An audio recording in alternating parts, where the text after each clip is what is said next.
Right, hi, I'm here with Mikey Craig from Culture Club, and I'd love to talk to you today about well-being in the music industry. But first, how did you get involved in Culture Club? How did you come to be in this band?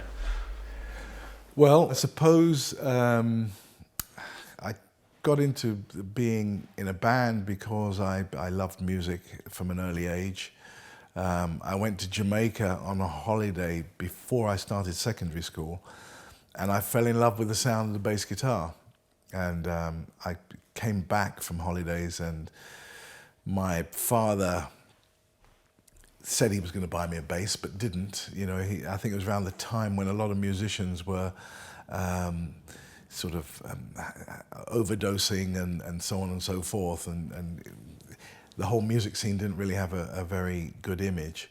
So in the end, somebody borrowed me a bass, and I began playing. And the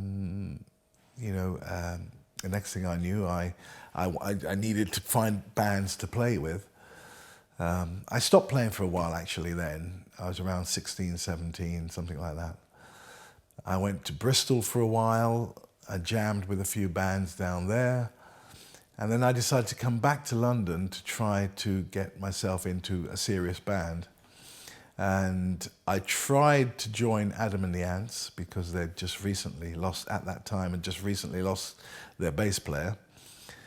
And a friend of mine was working for Adam and the Ants in terms of dressing them and being their general gopher. And I asked him to introduce me to them. But he said, look, it probably isn't a good idea. They haven't, there's real tough management looking after them. You'll probably not get anywhere, and it's not going to be a good idea.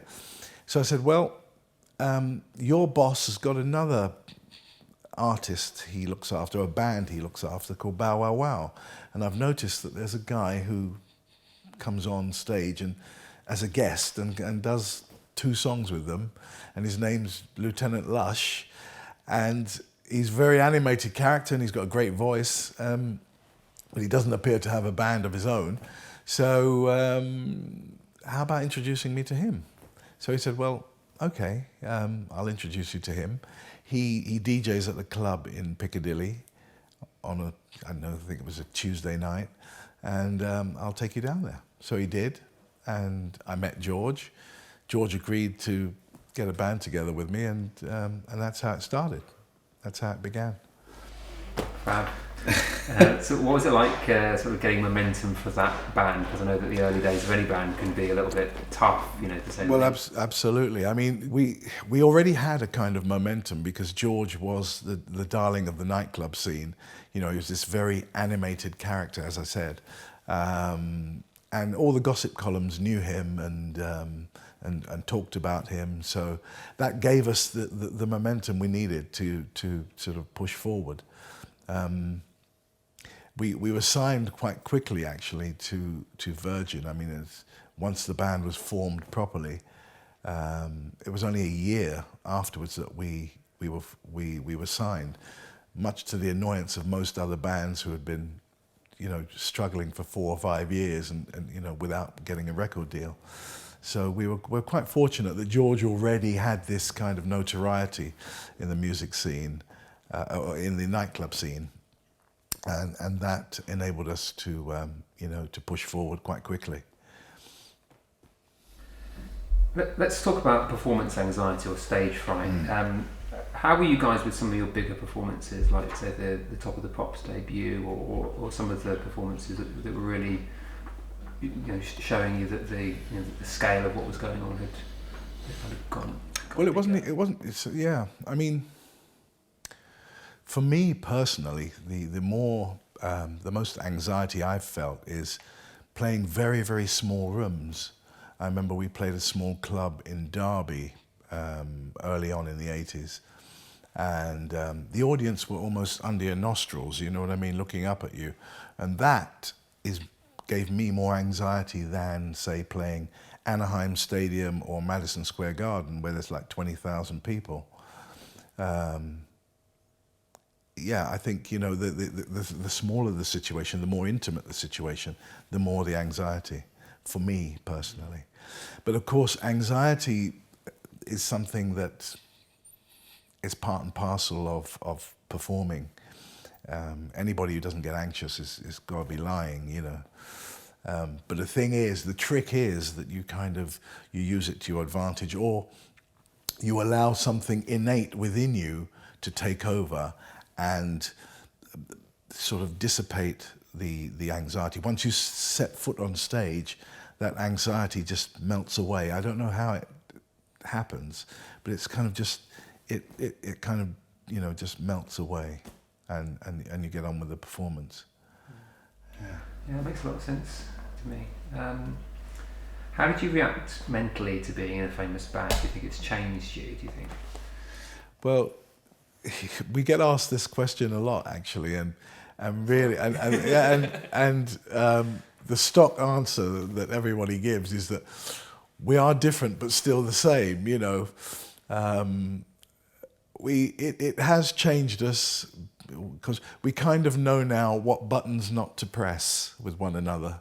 You know, we're a bit like a dysfunctional family coming home for Christmas dinner. You know, somebody says the wrong thing after a couple of glasses of sherry or whatever. So we kind of know not to have those couple of glasses of sherry and not press the wrong button, you know, with each other. And so it's easier now to get along with one another. But we're still the same. There's still those sort of naughty characters in everybody lurking, shall we say, you know. Yeah. There's been a focus on mental health and well-being in the music industry in recent years, and as far as I can tell, there seems to be an epidemic of problems at sort of all levels, and I'm thinking particularly of Soundgarden's Chris Cornell, Linkin Park's Chester Bennington. Do you think health and well-being is especially tricky for people working in the music industry, or is it more to do with their view on life in general, do you think? Yeah, I mean, I don't really buy into the idea that the music business is what causes mental health problems. I think perhaps people have a predisposition to mental health problems. Of course, the music, it can't help being in the spotlight. And I guess a way of dealing with that, the problem is to perhaps turn to drugs and as a way of escaping the problems.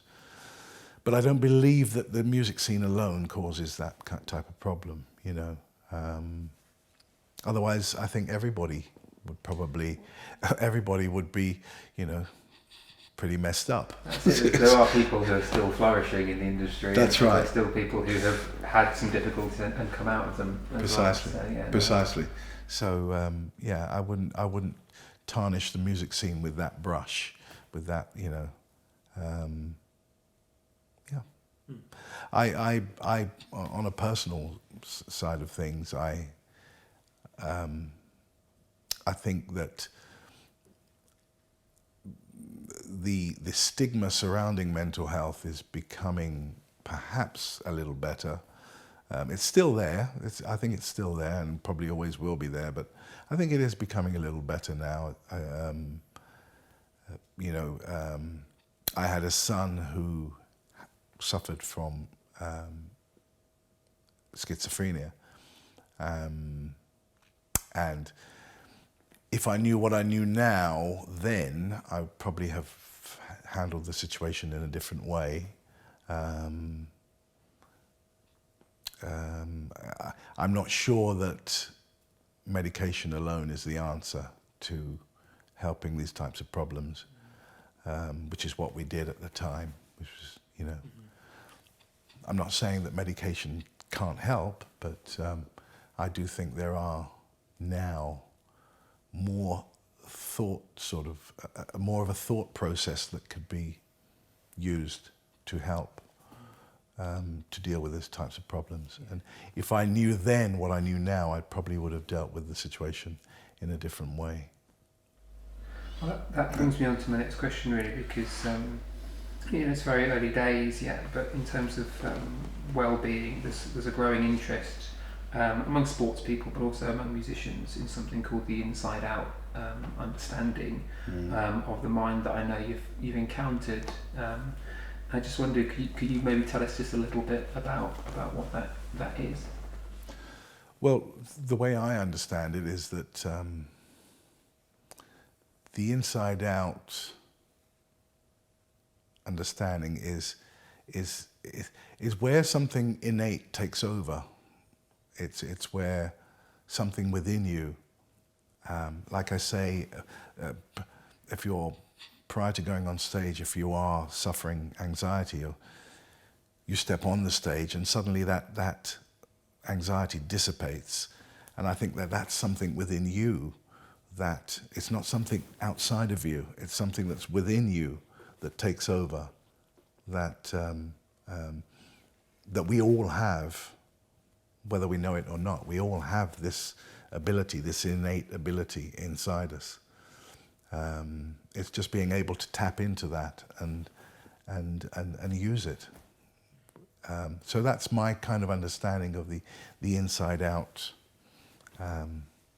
philosophy, if you like, for want of a better word. Yeah.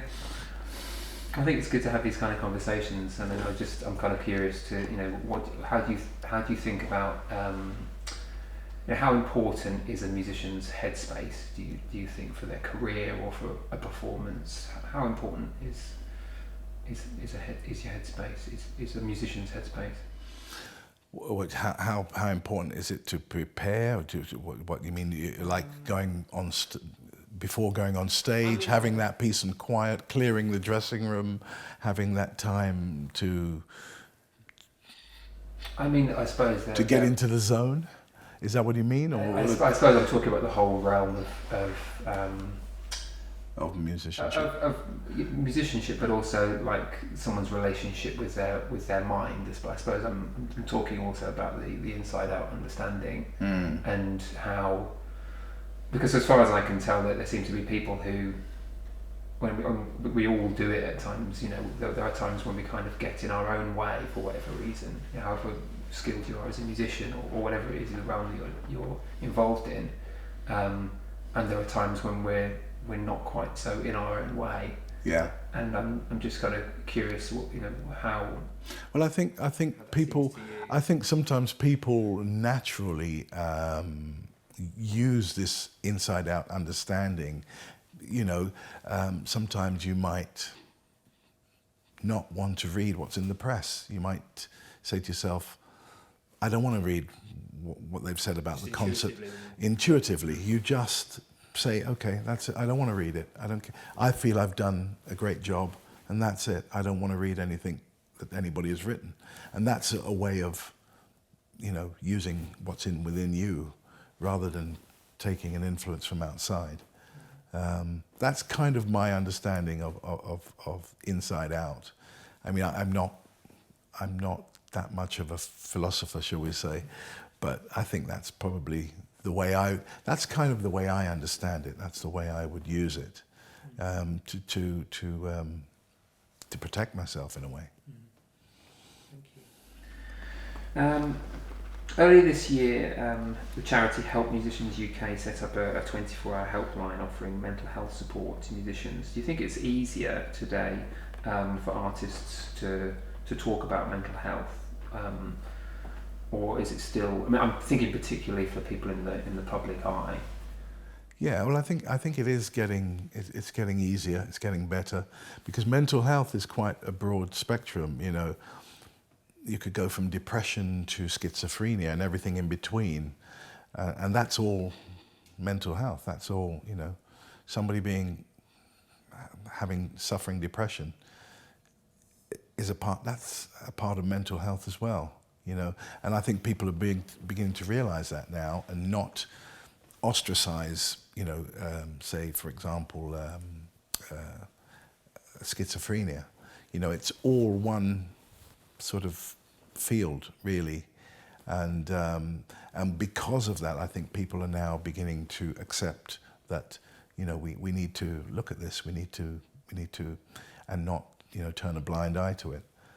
As I said earlier, I didn't know an awful lot about it when my son was suffering schizophrenia. I didn't know an awful lot about schizophrenia. So I kind of just did the stock sort of thing to do, which is go and get, whatever sort of medication doctors were offering. I wish I knew what I know now then, and I'd perhaps be able to offer something else and maybe help him through his thinking about himself and the fears he had and so on. Yeah. Let's talk about happiness. Yes. And achievement. Yes.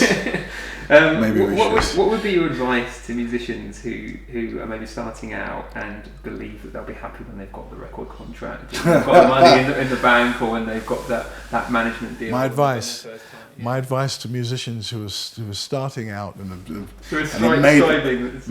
have had their first hit record and starting to make money: study law. No, I mean I think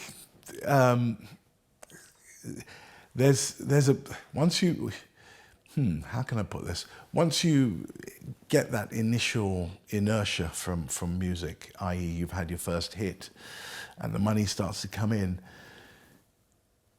that's when new problems start to come in and occur. And, in fact, P. Diddy had a track called More Money, More Problems, and that's exactly what happens, New problems come in, new pressures come in, and it's about dealing with that. I mean, on a basic level, don't spend any money for a couple of years because you're always 1 year behind with your tax.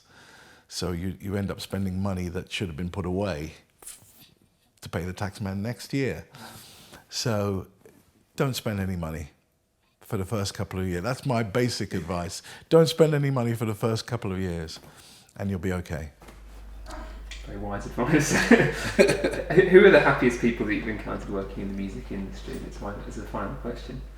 I think many of the artists of the sort of heritage type artists that are older, that have been through it, they've been over the hurdles all throughout their career and come out the other end. It's like us, for example. We're much happier now traveling around. On days off, we go and, when we're on tour, if there's a day off, we'll go to an art gallery, or we'll go to a fashionable restaurant or something. It's much more of a relaxed process now and much easier to deal with, rather than the roller coaster that we had when we were young kids. So, what's that down to? Why is it well, there's many things. Of course, we know how to deal with pressure better, I think, now. And also there are, we can see the pressures coming and we can avoid them or work around them, or realize that they're just bad thoughts that are coming along, and we're able to deal with them, and we know that they'll dissipate after a while. So you kind of know how to deal with pressure in a better way. I think that's mainly it. Also, there's not, 1,000 screaming girls outside your door, So yeah. Mikey Craig, it's been great talking to you. Thanks so much for your time. Thanks, Nick. Thank you very much. Pleased to meet you.